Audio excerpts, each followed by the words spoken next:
Chapter 1.13 How I Fell in with the Curate. After getting this sudden lesson in the power of terrestrial weapons, the Martians retreated to their original position upon Horsell Common, and in their haste, and encumbered with the debris of their smashed companion, they no doubt overlooked many such a stray and negligible victim as myself. Had they left their comrade and pushed on forthwith, there was nothing at that time between them and London but batteries of 12-pounder guns, and they would certainly have reached the capital in advance of the tidings of their approach, as sudden, dreadful, and destructive their advent would have been as the earthquake that destroyed Lisbon a century ago. But they were in no hurry. Cylinder followed cylinder on its interplanetary flight. Every 24 hours brought them reinforcements.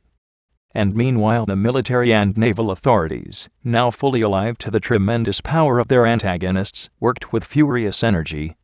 Every minute a fresh gun came into position, until, before twilight, every copse, every row of suburban villas on the hilly slopes about Kingston and Richmond, masked an expectant black muzzle. And through the charred and desolated area, perhaps 20 square miles altogether, that encircled the Martian encampment on Horsell Common, through charred and rain villages among the green trees, through the blackened and smoking arcades, that had been but a day ago pine spinneys, crawled the devoted scouts with the heliographs that were presently to warn the gunners of the Martian approach. But the Martians now understood our command of artillery, and the danger of human proximity, and not a man ventured within a mile of either cylinder, save at the price of his life. It would seem that these giants spent the earlier part of the afternoon in going to and fro, transferring everything from the second and third cylinders, the second in Addlestone golf links, and the third at Purford, to their original pit on Horsell Common. Over that, above the blackened heather and ruined buildings that stretched far and wide, stood one as sentinel, while the rest abandoned their vast fighting machines and descended into the pit. They were hard at work there far into the night, and the towering pillar of dense green smoke that rose therefrom could be seen from the hills about Marrow, and even, it is said, from Banstead and Epsom Downs. And while the Martians behind me were thus preparing for their next sally, and in front of me humanity gathered for the battle, I made my way with infinite pains and labor from the fire and smoke of burning Weybridge towards London.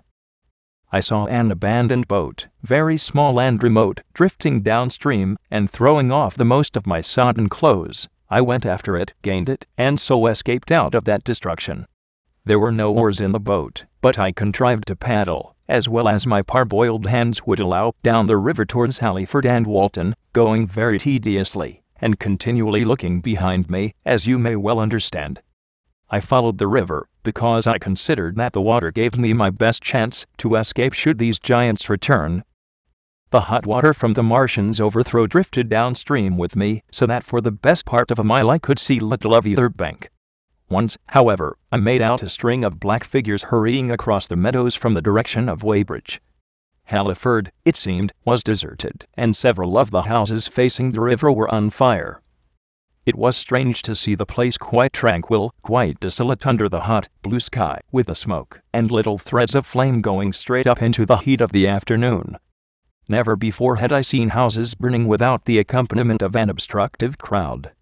A little farther on the dry reeds up the bank were smoking and glowing, and a line of fire inland was marching steadily across a late field of hay. For a long time I drifted, so painful and weary was I after the violence I had been through, and so intense the heat upon the water. Then my fears got the better of me again, and I resumed my paddling. The sun scorched my bare back. At last, as the bridge at Walton was coming into sight round the bend, my fever and faintness overcame my fears, and I landed on the Middlesex bank, and lay down, deadly sick, amid the long grass. I suppose the time was then about 4 or 5 o'clock. I got up presently, walked perhaps half a mile without meeting a soul, and then lay down again in the shadow of a hedge. I seem to remember talking, wanderingly, to myself during that last spurt. I was also very thirsty, and bitterly regretful I had drunk no more water. It is a curious thing that I felt angry with my wife. I cannot account for it, but my impotent desire to reach Leatherhead worried me excessively. I do not clearly remember the arrival of the curate, so that probably I dozed. I became aware of him as a seated figure in soot-smudged shirt-sleeves, and with his upturned, clean-shaven face staring at a faint flickering that danced over the sky. The sky was what is called a mackerel sky, rows and rows of faint down plumes of cloud just tinted with the midsummer sunset. I sat up, and at the rustle of my motion he looked at me quickly. "Have you any water?" I asked abruptly. He shook his head. "You have been asking for water for the last hour," he said. For a moment we were silent, taking stock of each other. I dare say he found me a strange enough figure, naked, save for my water-soaked trousers and socks, scalded, and my face and shoulders blackened by the smoke. His face was a fair weakness, his chin retreated, and his hair lay in crisp, almost flaxen curls on his low forehead. His eyes were rather large, pale blue, and blankly staring. He spoke abruptly, looking vacantly away from me.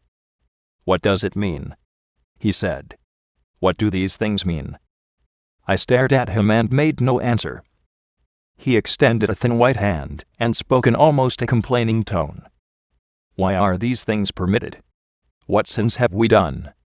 The morning service was over. I was walking through the roads to clear my brain for the afternoon, and then, fire, earthquake, death. As if it were Sodom and Gomorrah. All our work undone, all the work. What are these Martians? What are we? I answered, clearing my throat. He gripped his knees and turned to look at me again. For half a minute, perhaps, he stared silently. "I was walking through the roads to clear my brain," he said. "And suddenly, fire, earthquake, death." He relapsed into silence, with his chin now sunken almost to his knees. Presently he began waving his hand. "All the work, all the Sunday schools, what have we done? What has Weybridge done? Everything gone, everything destroyed. The church. We rebuilt it only 3 years ago. Gone. Swept out of existence. Why?" Another pause, and he broke out again like one demented. "The smoke of her burning goeth up forever and ever," he shouted. His eyes flamed, and he pointed a lean finger in the direction of Weybridge. By this time I was beginning to take his measure. The tremendous tragedy in which he had been involved, it was evident he was a fugitive from Weybridge, had driven him to the very verge of his reason. "Are we far from Sunbury?" I said, in a matter-of-fact tone. "What are we to do?" he asked. "Are these creatures everywhere? Has the earth been given over to them? Are we far from Sunbury? Only this morning I officiated at early celebration." "Things have changed," I said, quietly. "You must keep your head. There is still hope." "Hope?" "Yes. Plentiful hope, for all this destruction." I began to explain my view of our position. He listened at first, but, as I went on, the interest dawning in his eyes gave place to their former stare, and his regard wandered from me. "This must be the beginning of the end," he said, interrupting me. "The end. The great and terrible day of the Lord. When men shall call upon the mountains, and the rocks to fall upon them and hide them from the face of him that sitteth upon the throne." I began to understand the position. I ceased my labored reasoning, struggled to my feet, and, standing over him, laid my hand on his shoulder. "Be a man," said I. "You are scared out of your wits. What good is religion if it collapses under calamity? Think of what earthquakes and floods, wars, and volcanoes have done before to men. Did you think God had exempted Weybridge? He is not an insurance agent." For a time he sat in blank silence. "But how can we escape?" he asked, suddenly. "They are invulnerable, they are pitiless." "Neither the one nor, perhaps, the other," I answered. "And the mightier they are, the more sane and wary should we be. One of them was killed yonder not 3 hours ago." "Killed?" he said, staring about him. "How can God's ministers be killed?" "I saw it happen," I proceeded to tell him. "We have chanced to come in for the thick of it," said I, "and that is all." "What is that flicker in the sky?" he asked abruptly. I told him it was the heliograph signaling, that it was the sign of human hope and effort in the sky. "We are in the midst of it," I said, "quiet as it is. That flicker in the sky tells of the gathering storm. Yonder, I take it, are the Martians, and Londonward, where those hills rise about Richmond and Kingston, and the trees give cover, Earthworks are being thrown up and guns are being placed. Presently the Martians will be coming this way again. And even as I spoke he sprang to his feet and stopped me by a gesture. "Listen," he said. From beyond the low hills across the water came the dull resonance of distant guns and a remote weird crying. Then everything was still. A cockchafer came droning over the hedge and past us high. In the west the crescent moon hung faint and pale above the smoke of Weybridge and Shepperton, and the hot, still splendid hour of the sunset. "We had better follow this path," I said, "northward." Chapter 1.14. In London. My younger brother was in London when the Martians fell at Woking. He was a medical student, working for an imminent examination, and he heard nothing of the arrival until Saturday morning. The morning papers on Saturday contained, in addition to lengthy special articles on the planet Mars, on life in the planets, and so forth, a brief and vaguely worded telegram, all the more striking for its brevity. The Martians, alarmed by the approach of a crowd, had killed a number of people with a quick-firing gun, so the story ran. The telegram concluded with the words, "Formidable as they seem to be, the Martians have not moved from the pit into which they have fallen, and, indeed, seem incapable of doing so. Probably this is due to the relative strength of the Earth's gravitational energy." On that last text their leader-writer expanded very comfortingly. Of course all the students in the crammer's biology class, to which my brother went that day, were intensely interested, but there were no signs of any unusual excitement in the streets. The afternoon papers puffed scraps of news, under big headlines. They had nothing to tell beyond the movements of troops about the common, and the burning of the pine woods between Woking and Weybridge, until 8. Then the St. James's Gazette, in an extra special edition, announced the bare fact of the interruption of telegraphic communication. This was thought to be due to the falling of burning pine trees across the line. Nothing more of the fighting was known that night, the night of my drive to Leatherhead and back. My brother felt no anxiety about us, as he knew from the description in the papers that the cylinder was a good 2 miles from my house. He made up his mind to run down that night to me, in order, as he says, to see the things before they were killed. He dispatched a telegram, which never reached me, about 4 o'clock, and spent the evening at a music hall. In London, also, on Saturday night, there was a thunderstorm, and my brother reached Waterloo in a cab. On the platform from which the midnight train usually starts he learned, after some waiting, that an accident prevented trains from reaching Woking that night. The nature of the accident he could not ascertain, indeed, the railway authorities did not clearly know at that time. There was very little excitement in the station, as the officials, failing to realize that anything further than a breakdown between Byfleet and Woking Junction had occurred, were running the theatre trains which usually passed through Woking round by Virginia Water or Guildford. They were busy making the necessary arrangements to alter the route of the Southampton and Portsmouth Sunday League excursions. A nocturnal newspaper reporter, mistaking my brother for the traffic manager, to whom he bears a slight resemblance, waylaid and tried to interview him. Few people, excepting the railway officials, connected the breakdown with the Martians. I have read, in another account of these events, that on Sunday morning all London was electrified by the news from Woking. As a matter of fact, there was nothing to justify that every extravagant phrase. Plenty of Londoners did not hear of the Martians until the panic of Monday morning. Those who did took some time to realize all that the hastily worded telegrams in the Sunday papers conveyed. The majority of people in London do not read Sunday papers. The habit of personal security, moreover, is so deeply fixed in the Londoner's mind, and startling intelligence so much a matter of course, in the papers, that they could read without any personal tremors. About 7 o'clock last night the Martians came out of the cylinder, and, moving about under an armor of metallic shields, have completely wrecked Woking Station, with the adjacent houses, and massacred an entire battalion of the Cardigan Regiment. No details are known. Maxims have been absolutely useless against their armor, the field guns have been disabled by them. Flying hussars have been galloping into Chertsey. The Martians appear to be moving slowly towards Chertsey or Windsor. Great anxiety prevails in West Surrey, and earthworks are being thrown up to check the advance Londonward. That was how the Sunday Sun put it, and a clever and remarkably prompt handbook article in the Referee compared the affair to a menagerie suddenly let loose in a village. No one in London knew positively of the nature of the armored Martians, and there was still a fixed idea that these monsters must be sluggish, crawling, creeping painfully. Such expressions occurred in almost all the earlier reports. None of the telegrams could have been written by an eyewitness of their advance. The Sunday papers printed separate editions as further news came to hand, some even in default of it. But there was practically nothing more to tell people until late in the afternoon, when the authorities gave the press agencies the news in their possession. It was stated that the people of Walton and Weybridge and all the district were pouring along the roads Londonward, and that was all. My brother went to church at the Foundling Hospital in the morning, still in ignorance of what had happened on the previous night. There he heard allusions made to the invasion, and a special prayer for peace. Coming out, he bought a referee. He became alarmed at the news in this, and went again to Waterloo Station to find out if communication were restored.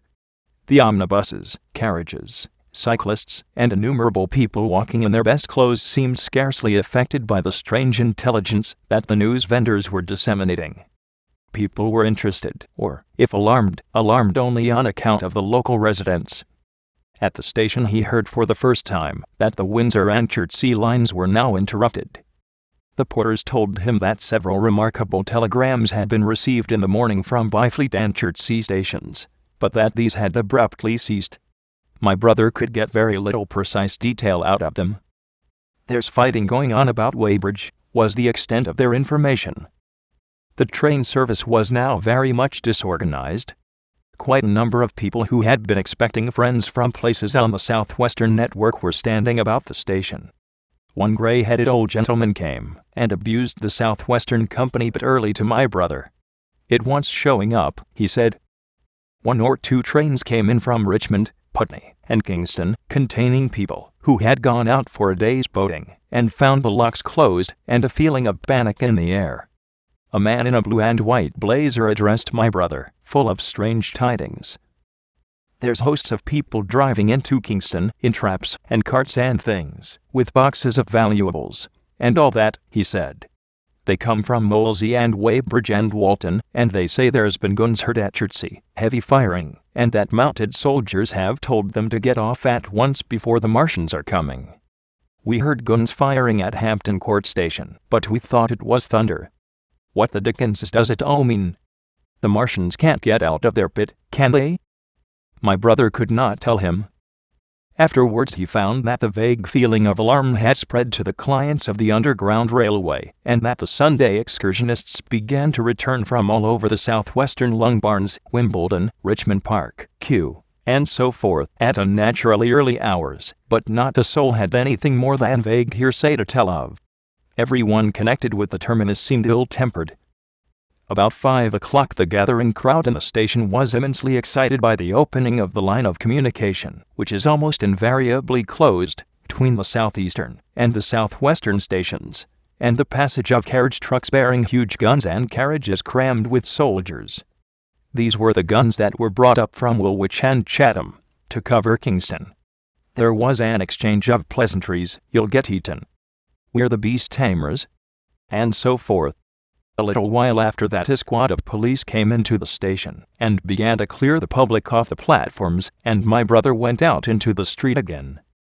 The church bells were ringing for evensong, and a squad of Salvation Army lassies came singing down Waterloo Road. On the bridge a number of loafers were watching a curious brown scum that came drifting down the stream in patches. The sun was just setting, and the clock tower and the Houses of Parliament rose against one of the most peaceful skies it is possible to imagine, a sky of gold, barred with long transverse stripes of reddish-purple cloud. There was talk of a floating body. One of the men there, a reservist he said he was, told my brother he had seen the heliograph flickering in the west. In Wellington Street my brother met a couple of sturdy roughs who had just rushed out of Fleet Street with still wet newspapers and staring placards. "Dreadful catastrophe," they bawled one to the other down Wellington Street. "Fighting at Weybridge, full description. Repulse of the Martians. London in danger." He had to give 3d for a copy of that paper. Then it was, and then only, that he realized something of the full power and terror of these monsters. he learned that they were not merely a handful of small sluggish creatures, but that they were mind-swaying vast mechanical bodies, and that they could move swiftly and smite with such power that even the mightiest guns could not stand against them. They were described as vast spider-like machines, nearly 100 feet high, capable of the speed of an express train, and able to shoot out a beam of intense heat. Massed batteries, chiefly of field guns, had been planted in the country about Horsell Common, and especially between the Woking district and London. 5 of the machines had been seen moving towards the Thames, and one, by a happy chance, had been destroyed. In the other cases the shells had missed, and the batteries had been at once annihilated by the heat rays. Heavy losses of soldiers were mentioned, but the tone of the dispatch was optimistic. The Martians had been repulsed, they were not invulnerable. They had retreated to their triangle of cylinders again, in the circle about Woking. Signalers with heliographs were pushing forward upon them from all sides. Guns were in rapid transit from Windsor, Portsmouth, Aldershot, Woolwich, even from the north, among others, long wire guns of 95 tons from Woolwich. Altogether 116 were in position, or being hastily placed, chiefly covering London. Never before in England had there been such a vast or rapid concentration of military material. Any further cylinders that fell, it was hoped, could be destroyed at once by high explosives, which were being rapidly manufactured and distributed. No doubt, ran the report, the situation was of the strangest and gravest description, but the public was exhorted to avoid and discourage panic. No doubt the Martians were strange and terrible in the extreme, but at the outside there could not be more than 20 of them against our millions. The authorities had reason to suppose, from the size of the cylinders, that at the outside there could not be more than 5 in each cylinder, 15 altogether. And one at least was disposed of, perhaps more. The public would be fairly warned of the approach of danger, and elaborate measures were being taken for the protection of the people in the threatened southwestern suburbs. And so, with reiterated assurances of the safety of London, and the ability of the authorities to cope with the difficulty, this quasi-proclamation closed. This was printed in enormous type on paper so fresh that it was still wet, and there had been no time to add word of comment. It was curious, my brother said, to see how ruthlessly the usual contents of the paper had been hacked and taken out to give this place. All down Wellington Street people could be seen fluttering out the pink sheets and reading, and the Strand was suddenly noisy with the voices of an army of hawkers following these pioneers. Men came scrambling off buses to secure copies. Certainly this news excited people intensely, whatever their previous apathy. The shutters of a map shop in the Strand were being taken down, my brother said, and a man in his Sunday raiment, lemon yellow gloves even, was visible inside the window hastily fastening maps of Surrey to the glass. Going on along the Strand to Trafalgar Square, the paper in his hand, my brother saw some of the fugitives from West Surrey. There was a man with his wife and 2 boys, and some articles of furniture, in a cart such as greengrocers use. He was driving from the direction of Westminster Bridge, and close behind him came a hay wagon, with 5 or 6 respectable-looking people in it, and some boxes and bundles. The faces of these people were haggard, and their entire appearance contrasted conspicuously with the Sabbath-best appearance of the people on the omnibuses. People in fashionable clothing peeped at them out of cabs. They stopped at the square as if undecided which way to take, and finally turned eastward along the Strand. Some way behind these came a man in workday clothes, riding one of those old-fashioned tricycles with a small front wheel. He was dirty and white in the face. My brother turned down towards Victoria, and met a number of such people. He had a vague idea that he might see something of me. He noticed an unusual number of police regulating the traffic. Some of the refugees were exchanging news with the people on the omnibuses. One was professing to have seen the Martians. Boilers on stilts, I tell you, striding along like men. Most of them were excited and animated by their strange experience. Beyond Victoria the public houses were doing a lively trade with these arrivals. At all the street corners groups of people were reading papers, talking excitedly, or staring at these unusual Sunday visitors. They seemed to increase as night drew on, until at last the roads, my brother said, were like Epsom High Street on a Derby day. My brother addressed several of these fugitives, and got unsatisfactory answers from most. None of them could tell him any news of Woking, except one man, who assured him that Woking had been entirely destroyed on the previous night. "I come from Byfleet," he said. "Men on a bicycle came through the place in the early morning and ran from door to door warning us to come away. Then came soldiers. We went out to look, and there were clouds of smoke to the south, nothing but smoke, and not a soul coming that way. Then we heard the guns at Chertsey, and folks coming from Weybridge. So I've locked up my house and come on."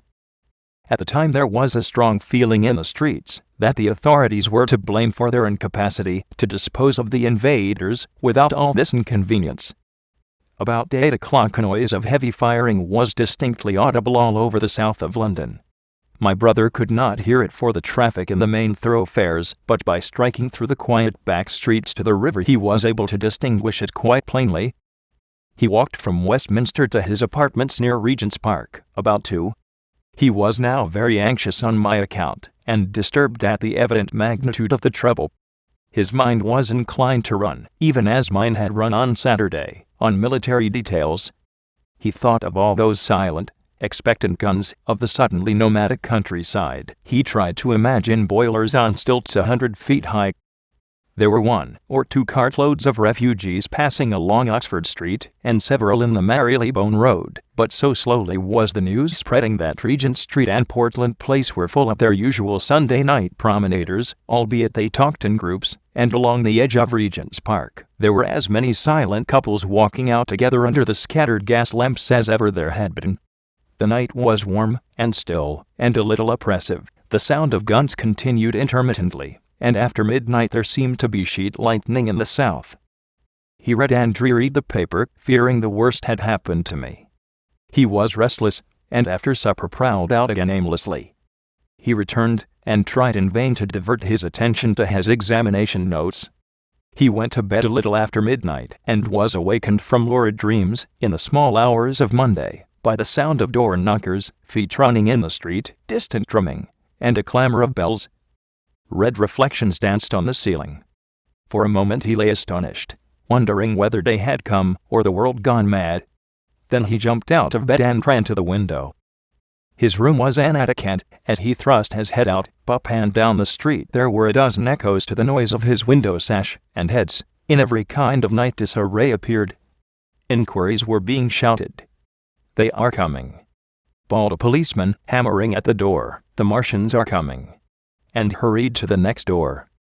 The sound of drumming and trumpeting came from the Albany Street barracks, and every church within earshot was hard at work killing sleep with the vehement disorderly tocsin. There was a noise of doors opening, and window after window in the houses opposite flashed from darkness into yellow illumination.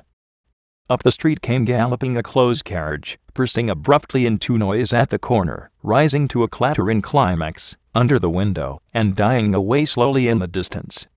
Close on the rear of this came a couple of cabs, the forerunners of a long procession of flying vehicles, going for the most part to Chalk Farm Station, where the Northwestern special trains were loading up, instead of coming down the gradient into Easton. For a long time my brother stared out of the window in blank astonishment, watching the policemen hammering at door after door, and delivering their incomprehensible message. Then the door behind him opened, and the man who lodged across the landing came in, dressed only in shirt, trousers, and slippers, his braces loose about his waist, his hair disordered from his pillow. "What the devil is it?" B asked. "A fire." "What a devil of a row!" They both craned their heads out of the window, straining to hear what the policemen were shouting. People were coming out of the side streets, and standing in groups at the corners talking. "What the devil is it all about?" said my brother's fellow lodger. My brother answered him vaguely, and began to dress, running with each garment to the window in order to miss nothing of the growing excitement. And presently men selling unnaturally early newspapers came bawling into the street. "London in danger of suffocation. The Kingston and Richmond defences forced.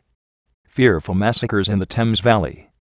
And all about him, in the rooms below, in the houses on each side, and across the road, and behind in the park terraces, and in the 100 other streets of that part of Marylebone, and the Westbourne Park District and St. Pancras, and westward and northward in Kilburn and St. John's Wood and Hampstead, and eastward in Shoreditch and Highbury and Haggerston and Hoxton, and, indeed, through all the vastness of London from Ealing to East Ham, people were rubbing their eyes and opening windows to stare out and ask aimless questions, dressing hastily as the first breath of the coming storm of fear blew through the streets. It was the dawn of the Great Panic. London, which had gone to bed on Sunday night oblivious and inert, was awakened, in the small hours of Monday morning, to a vivid sense of danger. Unable from his window to learn what was happening, my brother went down and out into the street, just as the sky between the parapets of the houses grew pink with the early dawn. The flying people on foot and in vehicles grew more numerous every moment. Black smoke. He heard people crying, and again black smoke. The contagion of such a unanimous fear was inevitable. As my brother hesitated on the doorstep, he saw another news vendor approaching and got a paper forthwith. The man was running away with the rest and selling his papers for a shilling each as he ran, a grotesque mingling of profit and panic. And from this paper my brother read that catastrophic dispatch of the Commander-in-Chief. The Martians are able to discharge enormous clouds of a black and poisonous vapor by means of rockets. They have smothered our batteries, destroyed Richmond, Kingston, and Wimbledon, and are advancing slowly towards London, destroying everything on the way. It is impossible to stop them. There is no safety from the black smoke but an instant flight. That was all, but it was enough. The whole population of the great 6-million city was stirring, slipping, running. Presently it would be pouring en masse northward. Black smoke. The voices cried. Fire. The bells of the neighboring church made a jangling tumult. A cart carelessly driven smashed, amid shrieks and curses, against the water trough up the street. Sickly yellow lights went to and fro in the houses, and some of the passing cabs flaunted unextinguished lamps. And overhead the dawn was growing brighter, clear and steady and calm. He heard footsteps running to and fro in the rooms, and up and down stairs behind him. His landlady came to the door, loosely wrapped in dressing gown and shawl. Her husband followed, ejaculating. As my brother began to realize the import of all these things, he turned hastily to his own room, put all his available money, some £10 altogether, into his pockets, and went out again into the streets.